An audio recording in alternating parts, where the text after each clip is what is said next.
Hello hi ನಮಸ್ತೆ, welcome to the channel. ಎಲ್ಲರೂ ಹೇಗಿದ್ದೀರಾ? ಆರಾಮಾಗಿದ್ದೀರಾ ಅಂತ ಅಂದ್ಕೊಳ್ತಾ ಇದ್ದೀನಿ. ಆದರೆ ನನಗೆ ಸ್ವಲ್ಪ ಜ್ವರ ಇದ್ದಿದ್ದರಿಂದ ನನ್ನ ವಾಯ್ಸ್ ಎಲ್ಲ ಚೇಂಜ್ ಆಗಿದೆ. ಹಾಗಾಗಿ ವಿಡಿಯೋ ಕೂಡ ಅಪ್ಲೋಡ್ ಮಾಡೋದು ಸ್ವಲ್ಪ ಲೇಟ್ ಆಯಿತು. ನಾನು ಡ್ಯೂಟಿಯಿಂದ ಹೊರಡುವಷ್ಟೊತ್ತಿಗಾಗಲೇ ಮಳೆ ಶುರುವಾಗಿತ್ತು. ಮಳೆಯಲ್ಲೇ ನಿಂತ್ಕೊಂಡು ನಾನು ನಮ್ಮ ಮನೆಗೆ ದೊಡ್ಡ ಮನೆಗೆ ಬಂದೆ. ದೊಡ್ಡ ಮನೆಗೆ ಬಂದು ನೋಡುವಾಗ ಹಸುಗಳೆಲ್ಲ ಅಟ್ಟಿಯಲ್ಲೇ ಇತ್ತು. ಯಾಕೆಂದರೆ ಹೊರಗೆ ಕಟ್ಟುವಂಥ ಪರಿಸ್ಥಿತಿ ಇರಲಿಲ್ಲ. ಮಳೆ ಸಿಕ್ಕಾಪಟ್ಟೆ ಜೋರಾಗಿ ಬರ್ತಾಯಿತ್ತು. ನಾನು ಮಳೆಯಲ್ಲೇ ನಿಂತ್ಕೊಂಡು ಬಂದಿದ್ದರಿಂದ ಅದರ ಎಫೆಕ್ಟು ನನಗೆ ಜ್ವರ ಸ್ಟಾರ್ಟ್ ಆಯಿತು. ಮಳೆ ಕಡಿಮೆ ಆಗುವವರೆಗೂ ಕಾದು ನಿಂತು ಮಳೆಯೆಲ್ಲ ಕಡಿಮೆ ಆದ ನಂತರ ನನಗೆ ಪೂಜೆಗೆ ಸ್ವಲ್ಪ ವೀಳ್ಯದೆಲೆ ಬೇಕಾಗಿತ್ತು. ಹಾಗಾಗಿ ನಮ್ಮ ಮನೆಯಲ್ಲಿಯೇ ವೀಳ್ಯದೆಲೆ ಇರೋದ್ರಿಂದ ಅಂಗಡಿಯಿಂದ ಯಾಕೆ ತಗೊಳ್ಳೋದು ಅಂತೇಳಿ ನನ್ನ ಮನೆಗೆ ಬಂದು ವೀಳ್ಯದೆಲೆ ಕುಯ್ತಾ ಇದ್ದೇನೆ.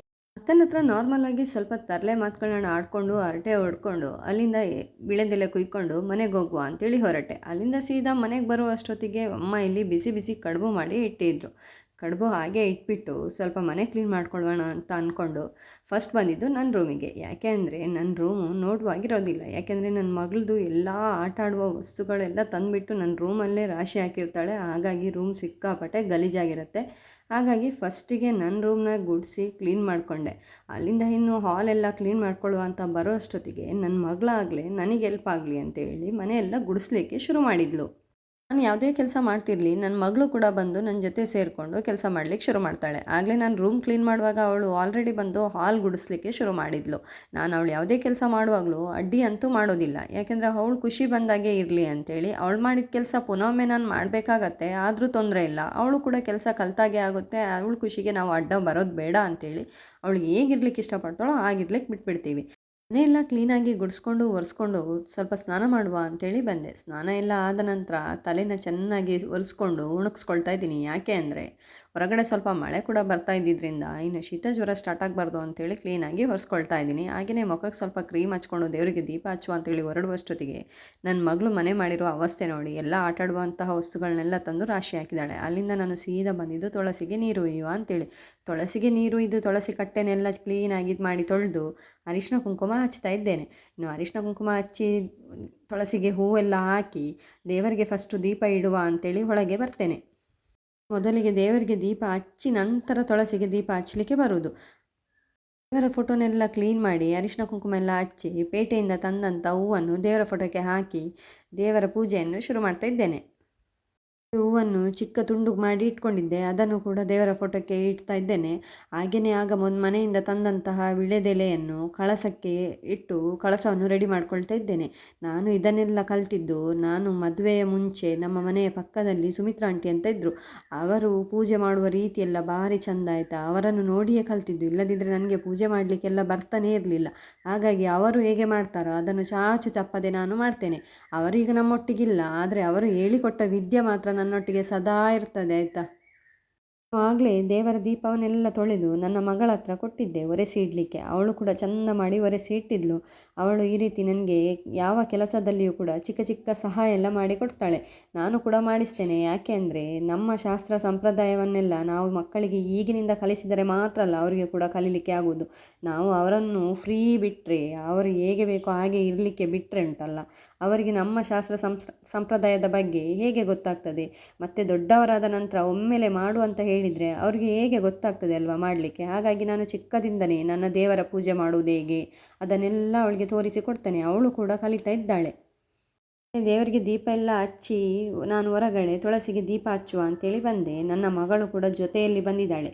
ಅವಳು ಕೂಡ ನೋಡಿ ಇಲ್ಲಿ ನನಗೆ ಸಹಾಯದ ಜೊತೆಗೆ ಉಪದ್ರ ಕೂಡ ಮಾಡ್ತಿದ್ದಾಳೆ. ನನಗೆ ದೇವರಿಗೆ ಹೂ ತಂದರೆ ಅವಳಿಗೆ ಕೂಡ ಹೂ ಕೊಡಲೇಬೇಕು. ಅವಳಿಗೆ ಹೂ ಅಂದರೆ ಪಂಚಪ್ರಾಣ. ಹಾಗಾಗಿ ನಾನು ದೇವರಿಗೆ ಪೂಜೆ ಮಾಡುವ ಮುಂಚೆ ಅವಳಿಗೆ ಒಂದು ಸಪ್ರೇಟಾಗಿ ತಂದು ಇಟ್ಟು ಬಿಡ್ತೇನೆ. ಅವಳು ಅದನ್ನು ತಲೆಗೆ ಇಟ್ಕೊಂಡು ಖುಷಿಯಿಂದ ಇರ್ತಾಳೆ. ಹಾಗೆಯೇ ತುಳಸಿಗೆಲ್ಲ ದೀಪ ಹಚ್ಚಿ ಒಳಗಡೆ ಬಂದೆ. ಒಳಗಡೆ ಬಂದಾಗ ನನಗೆ ಮರುದಿನ ನಾನು ಮೂಡಿಗೆರೆಗೆ ಹೋಗಲಿಕ್ಕಿತ್ತು, ಅಂದರೆ ನನ್ನ ತವರೂರಿಗೆ. ನನಗೆ ನನ್ನ ತವರೂರಿಗೆ ಹೋಗೋದಂದರೆ ಭಾರಿ ಖುಷಿ ಮಾರ್ರೆ. ನನಗೆ ಅಂತಲ್ಲ, ಪ್ರತಿ ಹೆಣ್ಣು ಮಕ್ಕಳಿಗೂ ಹಾಗೆ ಅಲ್ಲ. ತಮ್ಮ ತವರು ಮನೆ ತವರೂರು ಅಂತ ಹೇಳಿದರೆ ಭಾರಿ ಖುಷಿಯಲ್ಲ. ಮದುವೆಯಾಗಿ ಎಷ್ಟೇ ವರ್ಷ ಆಗಲಿ ಮಾರ್ರೆ, ತಾಯಿ ಮನೆಗೆ ಹೋಗುವುದು ಅಂದರೆ ಭಾರಿ ಖುಷಿ ಅಲ್ಲ. ಆದರೆ ನನಗೆ ಅಂತ ಗೊತ್ತುಂಟಾ, ನನ್ನ ತಾಯಿ ನನ್ನೊಟ್ಟಿಗೆ ಇದ್ದಾರೆ. ಯಾಕೆಂದರೆ ನಾನು ಮನೆಯಲ್ಲಿ ಒಬ್ಬಳಿರುವುದರಿಂದ ನನ್ನ ಅಮ್ಮನನ್ನು ಕೂಡ ನನ್ನೊಟ್ಟಿಗೆ ಕೂರಿಸಿಕೊಂಡಿದ್ದೇನೆ. ನನಗೆ ಈಗ ತವರೂರು ಅಂದರೆ ಮೂಡಿಗೆರೆಯೇ, ಆದರೆ ನನ್ನ ತವರು ಮನೆ ಅಂದರೆ ನನ್ನ ಮಾವನ ಮನೆ. ನನ್ನ ಅತ್ತೆ ಮಾವ ಉಂಟಲ್ಲ, ನನ್ನ ಪಾಲಿಗೆ ತಂದೆ ತಾಯಿಯ ರೀತಿಯಲ್ಲಿಯೇ ಇದ್ದಾರೆ. ಹಾಗಾಗಿ ನನಗೆ ಅಲ್ಲಿಗೆ ಹೋಗುವುದಂದರೆ ಭಾರಿ ಖುಷಿ.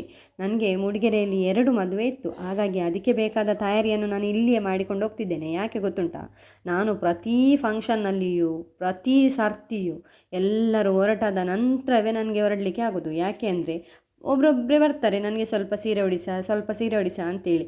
ಹಾಗಾಗಿ ಅವರಿಗೆ ಸೀರೆ ಉಡಿಸಿ ತಲೆಯೆಲ್ಲ ಕಟ್ಟಿ ಆಗುವಷ್ಟೊತ್ತಿಗೆ ನಾನು ಲಾಸ್ಟಿಗೆ ಉಳಿದು ಬಿಡ್ತೇನೆ. ಹಾಗಾಗಿ ನಾನು ಇಲ್ಲೇ ಸೀರೆ ನೆರಿಗೆ ಎಲ್ಲ ಇಟ್ಟು ಐರನ್ ಎಲ್ಲ ಮಾಡಿ ಅದನ್ನು ಚೆಂದ ಮಾಡಿ ಫೋಲ್ಡ್ ಮಾಡಿ ಇಟ್ಕೊಂಡು ಹೋದರೆ ನನಗೆ ಅಲ್ಲಿ ರಪ್ಪಂತ ಸೀರೆ ಉಡಲಿಕ್ಕೆ ಸುಲಭ ಆಗ್ತದೆ ಅಲ್ಲ. ಅವರೆಲ್ಲ ಹೊರಟಾದ ನಂತರ ಮಾರ್ರೆ ನನಗೆ ಸಹಾಯ ಮಾಡಲಿಕ್ಕೆ ಯಾರು ಕೂಡ ಇರುವುದಿಲ್ಲ. ಯಾಕಂದರೆ ಅವರವರದ್ದಾಗಿರ್ತದಲ್ಲ. ಹಾಗಾಗಿ ನಂತರ ನಾನು ಹೊರಡೋದಂದರೆ ನನಗೆ ದೊಡ್ಡ ಟೆನ್ಷನ್ ಆಗ್ತದೆ. ಹಾಗಾಗಿ ಈ ರೀತಿ ತಯಾರು ಮಾಡಿಕೊಂಡು ಹೋದರೆ ನನಗೆ ಟೆನ್ಷನ್ ಆಗೋದಿಲ್ಲ, ಆರಾಮಾಗಿ ಉಟ್ಕೋಬೋದು. ಬೇರೆ ಯಾರ ಸಹಾಯ ಕೂಡ ಬೇಕು ಅಂತ ಇಲ್ಲಲ್ಲ. ಹಾಗಾಗಿ ರಪ ಅಂತೇಳಿ ಇಲ್ಲಿ ಎಲ್ಲ ನೆರಿಯೆಲ್ಲ ಹಿಡ್ದು ಪಿನ್ ಹಾಕಿ ಕ್ಲೀನಾಗಿ ಐರನ್ ಮಾಡಿ ಇಟ್ಕೊಂಡು ಹೋಗ್ತಾ ಇದ್ದೇನೆ.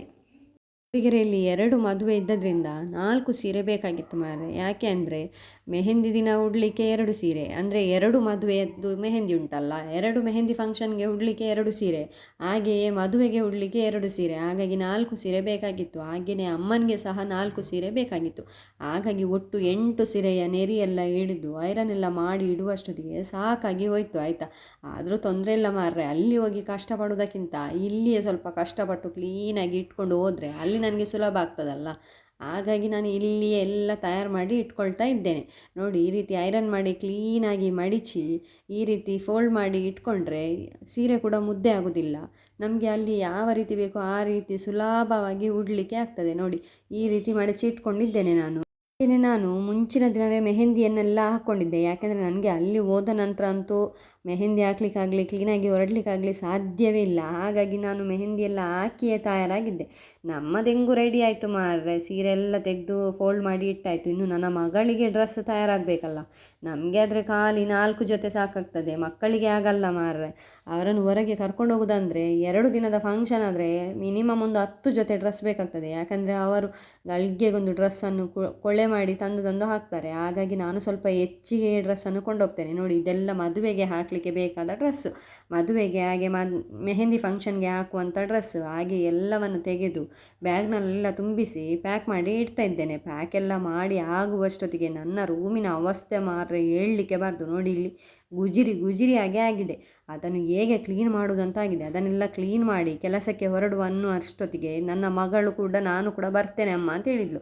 ಸ್ವಲ್ಪ ಬಿಸಿಲಿದ್ದದ್ರಿಂದ ಮಗಳನ್ನು ಕರ್ಕೊಂಡು ಹೋದೆ. ಅವಳನ್ನು ನನ್ನ ಮಾವನ ಮನೆಗೆ ಬಿಟ್ಟು ಹೋಗಬೇಕು. ಯಾಕಂದರೆ ಅಲ್ಲಿ ನನ್ನ ಭಾವನ ಮಗ ಇದ್ದಾನಲ್ಲ, ಅವನೊಟ್ಟಿಗೆ ಆಟ ಆಡಲಿಕ್ಕೆ ಖುಷಿ ಆಗ್ತದೆ. ಹಾಗೆ ಅಲ್ಲಿಂದ ಸೀದಾ ನಾನು ಅವಳನ್ನು ಕರ್ಕೊಂಡು ನಮ್ಮ ದೊಡ್ಡ ಮನೆಗೆ ಬಂದೆ. ದೊಡ್ಡ ಮನೆಗೆ ಬರುವಾಗ ನನ್ನ ಚಿಕ್ಕಮ್ಮ ಸ್ವಲ್ಪ ಅಂಗಳದಲ್ಲಿ ವಾಕ್ ಮಾಡ್ತಿದ್ರು. ಏನೇ ಗದ್ದೆ ಕೆಲಸಕ್ಕೆ ಜನ ಬಂದಿದ್ದಾರೆ ಅಂಥೇಳಿ ನಾನು ಅಕ್ಕ ಒಮ್ಮೆ ನೋಡಿ ಬರುವ ಅಂಥೇಳಿ ಗದ್ದೆಗೆ ಹೋದೆ. ಇದಿಷ್ಟು ಇವತ್ತಿನ ವ್ಲಾಗ್ ಆಗಿತ್ತು. ಇಷ್ಟ ಆಗಿದ್ದರೆ ಲೈಕ್ ಮಾಡಿ, ಹಾಗೆ ನಮ್ಮ ಚಾನಲನ್ನು ಸಬ್ಸ್ಕ್ರೈಬ್ ಮಾಡೋದನ್ನು ಮರಿಬೇಡಿ. Thank you.